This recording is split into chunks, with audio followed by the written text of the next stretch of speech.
Magandang araw sa inyo lahat. Ako ay si Bangko, ang matalik na kaibigan ni Macbeth na kilala sa kanyang katapatan, tapang at nagsisilbing kabaligtaran niya. Macbeth, gaano kabilis nagbago ang mundo. Kahapon lamang ay sabay tayong lumalaban, makapatid sa digmaan, at sabay binubunot ang ating mga espada na parang iisa. At ngayon, halos hindi ko na makilala ang taong nakaupo sa trono ni Duncan. Ang mga manghuhula na iyon, mga nilalang na galing sa usok at mahika. Mayroon mapanganib na itinanim sa aming mga puso.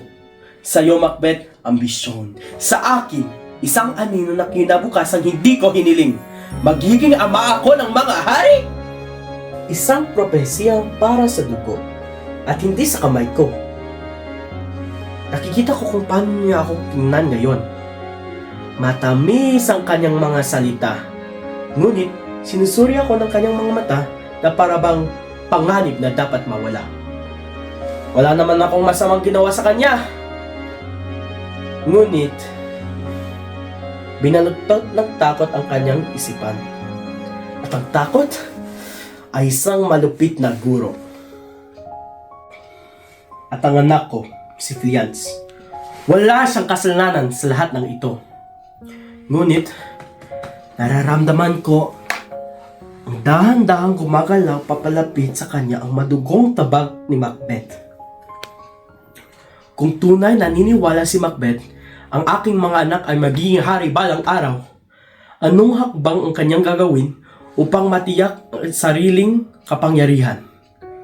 Gayunman, hindi ko pagtataksilan ang pagkatao ko.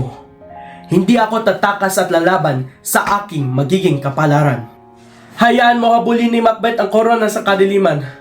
Pananatilhin ko ang aking dangal kahit mawala ang mundo ko.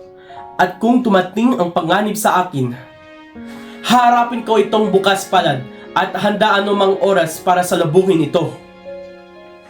Ngunit, pakinggan mo ako.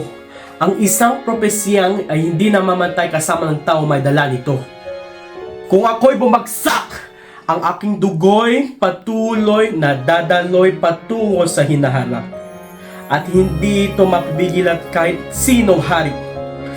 Kahit ito man ay si Macbeth.